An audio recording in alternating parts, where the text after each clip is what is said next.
Wait, they were like, what? And I was like, boss, please.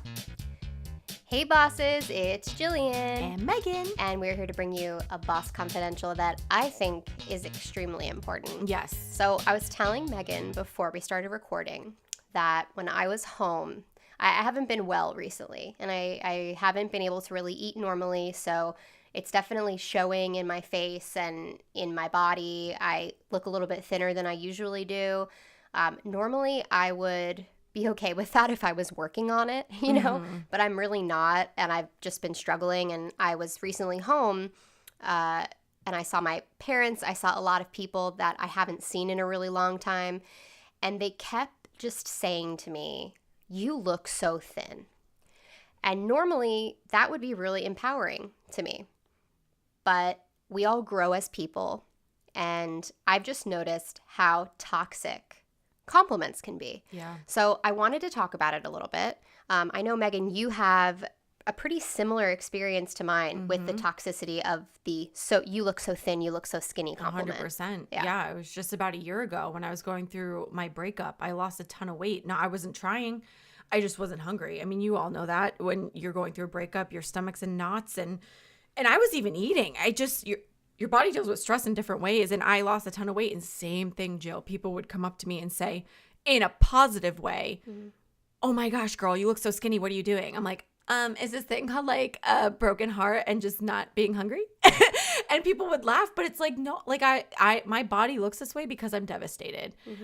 And it's not a good feeling. And the other unfair thing is when people were complimenting me, Jill, I mean, you at least were honest with me. You're like, "Meg, you are too thin." And I was too thin, but people were saying it like it was a good thing. Yeah. I'm like, no, I was 25 pounds lighter than I am now. And that's a lot of weight. It was a lot of weight. Yeah. Weight that I didn't have to lose to begin with. No. So, I mean, everyone could like 5-10 pounds here or there, but 25 pounds, let's be real.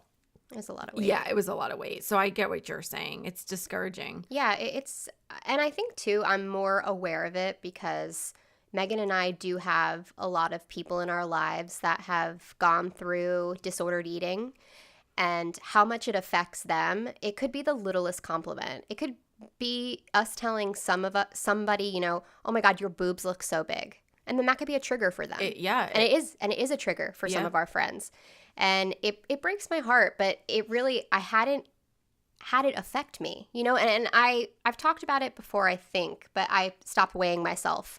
I think now it's like 9 months ago, and I haven't gotten on the scale, and I still do have one in my house because my partner weighs himself, but the number just was never doing it for me. So I just got rid of it and decided, okay, I'm going to look at how my clothes are fitting. And before I went home, I was thinking, you know, wow, like my stuff is a little baggy. So I wonder if my mom is going to say something, because my mom, she does. She was a fitness instructor until she retired from that. She's always been very health conscious, weight focused. You know, she's the chick that like weighs herself before she takes a shit and after she takes a shit. Your mom is very fit. Like, she just wants to know like where she's at all times. And it's obsessive. So, you know, she knows how sensitive I am to that. And she said something, you know, but in a way, she's like, "You look really good." And I was like, "But I don't feel good." And it was the first time that I sort of spoke up about it, you know, and it got me really thinking about the toxicity of these type of comments and how we can sort of flip the script on them. Right. So I'm making a conscious effort to, instead of calling somebody out on a physicality, saying, "I really like your earrings. Where did you get them?" Right. Or, "That lipstick is so fierce on you. What shade is it?" Just something a little bit different to sort of take the pressure off the weight. It's so important that unless you know someone that is actively trying to lose weight and really working hard, I think that's appropriate to be like, "Wow, you look really good." If you know that they're doing exercises and eating healthy. But it really is hard to compliment someone on their physical appearance. And I don't really think people think about it. But it's not a compliment saying that. In this desired world of being skinny, people think it is. But like you were saying, what your body's gone through to lose that weight is not healthy. Yeah. your body's rejecting nutrients. So to get complimented for that is disgusting. It was just like not that people are aware of that. No, but and they shouldn't be. And it's not that like everybody needs to know, my story or your story. It's just that I noticed how many people were saying it. Yeah. And it's like, that's really not what you should be saying to a young woman. Yeah. It's really not what you should be saying to any woman. We're like in this LA bubble. And like you had said, when you lost all that weight, everybody was like, what are you doing? Literally like, everyone asked me what my secret was. And it's like, are you kidding me? Like everyone here can always be thinner, always be prettier. You can always spend more money on the way that you look. You can always buy nicer clothes. It's like, when are we going to be enough? And 100%. And I'm so glad you said that, because when people were saying how skinny I was, and you're probably going through this right now, you're thinking, was I a house before? How bad like did I look what before? and then you're thinking like, wow, okay, so I need to stay at this weight. Yeah. And so I did. I never owned a scale in my life. And when I started gaining the weight back, when my heart was on the mend and I started to gain my appetite back, I bought a scale, and I'm not going to lie, I still monitor. I monitor how much I've gained, and I know how much I was, and I'm about 10 pounds less than what I was. And I'm determined to keep that 10 pounds off. But I didn't realize that till I was just speaking that out loud now. That's kind of really unhealthy. So what if I gain another 10 pounds? Not like I'm fat, like whatever. But I'm doing everything in my power not to gain that 10 pounds, because I'm like, it messed me up in my head. And I actually literally didn't realize that until I was just speaking about it now, because I know that if I gain that 10 pounds back, I'm literally back to where I was pre-Steve. Yeah. Post-Steve, I was about 120 pounds. Not what a 5'5". I mean, it depends on your body. It depends on your body, but not where I should have been. That was way too thin. Can I tell them what you do when you come to my place? You can? Oh, did I take out your scale? Yeah. All the time. Yeah. But I like Jill's because it's like digital, and I just like, I have fun with it, because I'm just like, oh, is it matching what mine is at my house?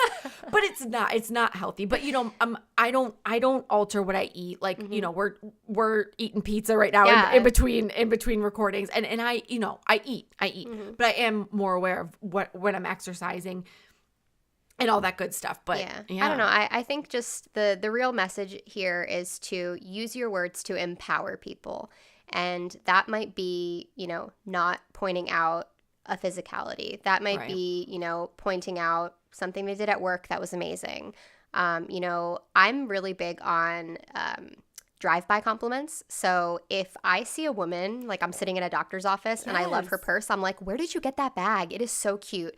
And like that literally boosts someone's day. Does. Because when somebody does that to me, I'm like, oh my God, like, wow, like, she thinks I'm cool. And then after the interaction happens, do you not go down to your car and drive home and think about that compliment the rest of the time, and you're like smiling? And then I like call my mom and I'm like, oh my God, somebody said they liked you. Yes, it does. It's just really like, it's very powerful when you're sort of validated and not asking for it. Yes.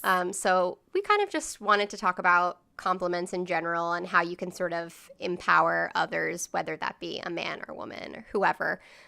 So yeah, that's the chat this week, ladies and gents. So we challenge you to give one compliment a day, not about physicality, but something that someone's wearing or whatever. Do it. I'll take the challenge too. I'll do it once a day, whether it is a drive-by or someone I know. I'm gonna drive-by compliment on our Boss Please Instagram. Love it. Okay. Love it. That's that. So if you get a compliment from us, like that comment so we can give you a compliment in the future. Yes. I love that. All right, guys, we'll see you next week. Bye. Follow us on Twitter, Instagram, and Facebook at Boss Please Pod. And don't forget to rate, comment, and subscribe on iTunes. Navigate the path to your best self with us, because bossing together is always better.